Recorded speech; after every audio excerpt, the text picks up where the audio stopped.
Stop al terzo mandato. L'emendamento salva governatori uscenti non passa, bocciato da una larga maggioranza, presentato dalla Lega per consentire a sindaci e governatori di andare oltre il secondo mandato, in qualche modo per blindare Zaia in Veneto. Così non sarà.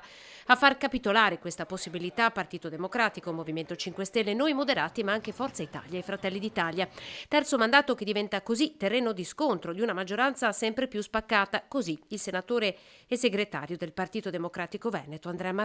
Quanto è avvenuto incide sulla tenuta della maggioranza, incide sui rapporti tra le forze di maggioranza, tanto a livello nazionale quanto a livello veneto, e questo è indubbio, era un passaggio delicato e significativo dal punto di vista parlamentare e insomma l'esito non credo che si possa minimizzare. Una possibilità, quella del terzo mandato, che il Partito Democratico definisce sbagliata nel merito. Non tanto perché siamo contro questo o a quella personalità, ma proprio per un buon funzionamento delle nostre istituzioni che hanno bisogno di alternanza, di ricambio e di non avere un'eccessiva concentrazione dei poteri. Alleanza di governo che per Martella diventa una vera e propria guerra di poteri sul posizionamento politico rispetto agli assetti futuri. Dal canto suo, Fratelli d'Italia, con il coordinatore regionale Luca De Carlo, lo aveva chiarito fin dall'inizio. Le posizioni dei partiti erano molto chiare, l'unica a favore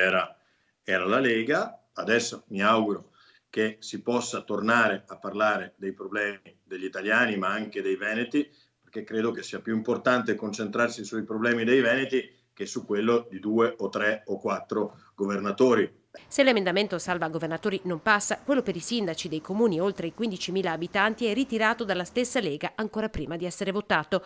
Così Mario Conte, presidente ANCI, al suo secondo mandato da sindaco. Ne prendiamo atto, dispiace per i veneti, dispiace per i trevigiani che non dico devono rieleggere Conte o devono rieleggere Zaia, ma quantomeno tra le possibilità di scelta avrebbero avuto in comune di Treviso Conte e in regione Veneto Zaia.